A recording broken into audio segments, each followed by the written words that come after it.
வணக்கம் மக்களே, welcome to FDFS with Mohi. So இன்றைக்கி நம்ம ஒரு தமிழ் ஹாரர், ஆனால் ஹாரர் கிடையாது அப்படின்ற ஒரு ஒரு சஸ்பென்ஸான ஒரு தமிழ் படமாக ரிலீஸ் ஆகிருக்க எமகாதகி படத்தினுடைய ரிவ்யூ தான் பார்க்க போகிறோம். இந்த படத்தை லீட் பண்ணியிருக்காங்க ரூபா, அப்புறம் நரேந்திர பிரசாத், அப்புறம் கீதா கைலாஷம், அப்புறம் ராஜு ராஜப்பன் அவர்கள்.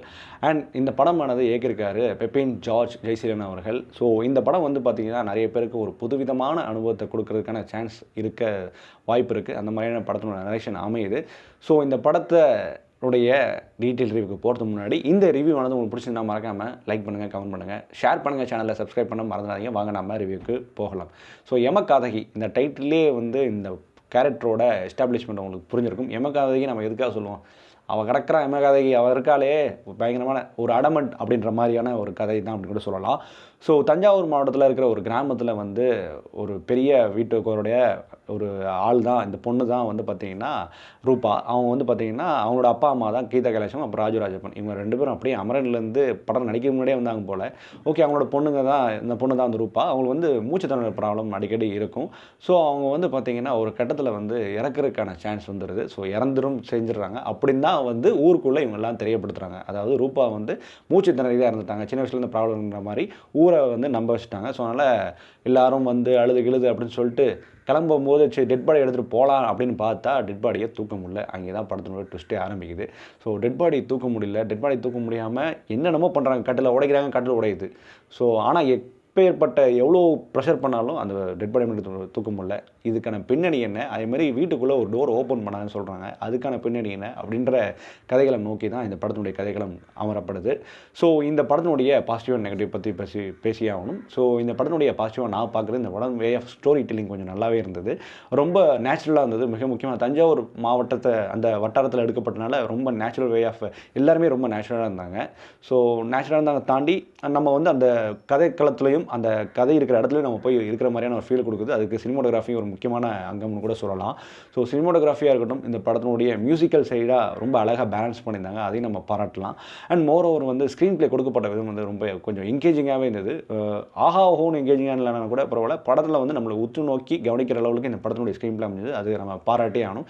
ஸோ அந்த வகையில் இந்த படத்தினுடைய டேரக்டர் பெப்பின் ஜார்ஜை பாராட்டலாம். இந்த ஸ்க்ரீன் பிளே கொடுத்த விதத்துலையும் அந்த வே ஆஃப் கிளைமேக்ஸை நம்மளுக்கு சொன்ன விதத்துலையும் சரி, அது டேரக்டர் தான் அந்த கிரெடிட்ஸ் போகும்.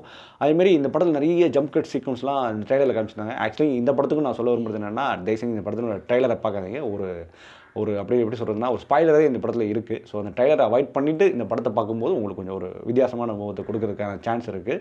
ஸோ ஸ்னீக் பீக் மட்டும் பார்த்துட்டு மட்டும் போங்களேன் அப்படின்னு கூட சொல்லலாம். ஸோ இன்னொரு மோர் ஓவர் பார்த்திங்கன்னா, இந்த படத்தில் நடிக்கப்பட்ட எல்லா நடிகரும், எஸ்பெஷலி இந்த ரூபா அப்படின்ற கேரக்டர் பண்ண அந்த ப்ளே ஆக்சுவலி அவங்க உயிரோட இருக்கிற சீக்வன்ஸ் கொஞ்சம் கம்மி தான், ஆனால் உயிர் இல்லாமல் இந்த நடித்த அந்த சீக்வன்ஸ் தான் ரொம்ப அதிகம். அது ரொம்பவே சிறப்பாக பண்ணியிருந்தாங்க. நிறைய பேர் சொல்லுவாங்க, இந்த மாதிரி நார்மலாக நம்ம உயிரோட இருக்கிற மாதிரி கூட நடிச்சலாம், ஆனால் டெட் பாடியை நடிக்கிறத பெரிய கஷ்டம்ன்றது. அந்த டெட் பாடியாக நடித்து அதுக்கான வே ஆஃப் ஸ்டோரி டெல்லிங்லேயும் அவங்க இன்வால்வ் ஆகி அந்த பண்ணும்போது ரொம்ப நல்லா இருந்தது அவங்களோட கேரக்டர். ஒரு சில இடத்துல அவங்க பேசுகிற டைலாக்ஸ் மட்டும் கொஞ்சம் ஒரு மாதிரி அன்ஈஸியாக இருந்தது, ஒரு மாதிரி அமைச்சராக இருந்தது. அண்ட் பிரசாதாக இருக்கட்டும், அதுமாரி இந்த படத்தில் மற்ற எல்லா கேரக்டராக இருக்கட்டும், லைக் கீதா கைலாஷமாக இருக்கட்டும், அப்புறம் ராஜராஜப்பனாக இருக்கட்டும், அதுமாதிரி மற்ற எல்லா கேரக்டர்ஸுமே ரொம்ப ரொம்ப சிறப்பாகவே பண்ணியிருந்தாங்க. அதில் எந்த ஒரு டவுட்டுமே இல்லை. ரொம்ப நேர்த்தியாக இருந்தது அவங்களோட நடிப்பு எல்லாமே.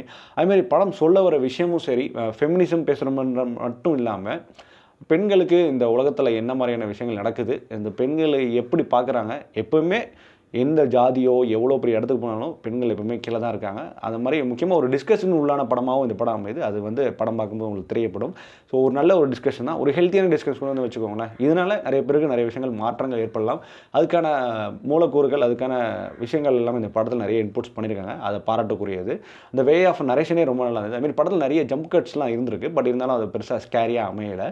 இது இந்த படத்தை பார்த்திங்கன்னா ஒரு பேய் படம் கிடையாது. இது ஒரு முக்கியமான ஒரு சோஷியல் மெசேஜையும் ஒரு முக்கியமான ஒரு விஷயத்தை நம்மளுக்கு ஸ்க்ரீன் பிளேல கொடுக்குறாங்க. ஐ மீன் அந்த கதை நம்மளுக்கு கொடுக்குது, அதை நம்ம எடுத்துகிட்டு போனால் ரொம்ப நல்லதுன்னு நான் நினைக்கிறேன். ஸோ ஜாதிய வேறுபாடு பார்க்குறது, ஜாதியத்தினால் ஏற்படுற பிரச்சனைகள், அதுமாதிரி ஜாதியம் எதுக்கு அப்படின்ற மாதிரியான கேள்விகளும் இந்த படத்தில் நிறைய இன்புட்டுகள் கொடுக்கப்பட்டிருக்கு. ஸோ அதுவும் இந்த படத்தில் ரொம்ப அழகாகவே டெலிவரி பண்ணியிருந்தாங்க. பட் இந்த படத்தில் மைனஸாக நான் பார்க்குறது பார்த்திங்கன்னா, இன்னுமே போஸ்ட் ப்ரொடக்ஷன் ஒர்க்கு இன்னுமே நல்லாவே ஹெவியாக பண்ணியிருக்கலாமே தோணுது. ஏன்னா நல்ல கதைகளும் நல்ல ஐடியாலஜி, முக்கியமாக ஒரு ஃபேண்டசின்னு கூட சொல்லலாம். இந்த ஃபேண்டசியெலாம் வச்சுக்கிட்டு அதை வேறு மாதிரியான அந்த போஸ்ட் ப்ரொடக்ஷன் பண்ணும்போது இன்னும் கொஞ்சம் குவாலிட்டி அதிகமாக மெருகேற்றி கொடுத்துருந்தா ஒரு ரொம்ப கவனத்துக்குரிய படமாக அமைஞ்சிருக்கும் அப்படின்னு தோணுது. ஸோ அந்த போஸ்ட் ப்ரொடக்ஷன் இன்னும் கொஞ்சம் கம்மியாக வேல்யூ மெயின்டைன் பண்ணியிருக்காங்கன்னு தோணுது. அதுமாதிரி ஒரு சில கேரக்டர்ஸ் அந்த மட்டும் கொஞ்சம் வீணடிக்கப்பட்டது. அதுமாதிரி காமெடிக்கு ஒரு கேரக்டர் வச்சுருப்பாங்க, இப்போ தனி லிஸ்ட் இருக்க மாதிரி ஒரு கேரக்டர். அந்த கேரக்டர் பெருசாக எந்த ஒரு வகையிலையும் என்டர்டெயின்மெண்ட் பண்ணல. ஸோ அதை வேறு மாதிரி கூட போர்ட்ரேட் பண்ணிக்கலாம். அண்டு அந்த கிளைமேக்ஸோட வே ஆஃப் டெலிவரி வந்து பார்த்திங்கன்னா ஃபேண்டசியாக ஹேண்டில் பண்ணியிருந்தாலும் கொஞ்சம் சினிமாட்டிக்காக போன மாதிரி ஒரு ஃபீல் ஆகுது. அந்த சினிமாட்டிக்கான விஷயங்களை கொஞ்சம் அவாய்ட் பண்ணிக்கலாம். ஏன்னா படம் ரொம்ப நேச்சுரலாக போயிட்டு இருக்க பட்சத்தில் அந்த சினிமாட்டிக்கான வே ஆஃப் அந்த கிளைமேக்ஸ் கொஞ்சம் அவாய்ட் பண்ணியிருக்கலாமோ, அது வேறு மாதிரியான போர்ட்ரையில் கொடுத்துருக்கலாமோ அப்படின்ற மாதிரி தோண வைக்குது. ஸோ மொத்தத்தில் இந்த படத்தை பார்க்கலாமா வேணாமா அப்படிங்கிறீங்கன்னா கண்டிப்பாக இது வந்து ஒரு ஒன் டைம் வாட்சபிள், ஒரு புதுவிதமான அனுபவத்தை கொடுக்குறதுக்கான எல்லா சான்ஸும் இந்த படத்தில் அமையுது. ஸோ எமகாதகி ஒரு வாட்சபிளான மூவியாக அமையுது. ஸோ இந்த படத்தை நம்ம கொடுக்கக்கூடிய ரேட்டிங் என்ன அப்படிங்கிறீங்கன்னா 5க்கு 3. ஓகே மக்களே, இந்த ரிவ்யூ பிடிச்சா நம்புறேன். இந்த ரிவ்யூ பிடிச்சா மறக்காமல் லைக் பண்ணுங்கள், கமெண்ட் பண்ணுங்கள், ஷேர் பண்ணுங்கள், சேனலை சப்ஸ்கிரைப் பண்ணுங்கள். ஸ்டே வித் மீ அப்படியே ஃபர்ஸ்ட் வித் மோஹி.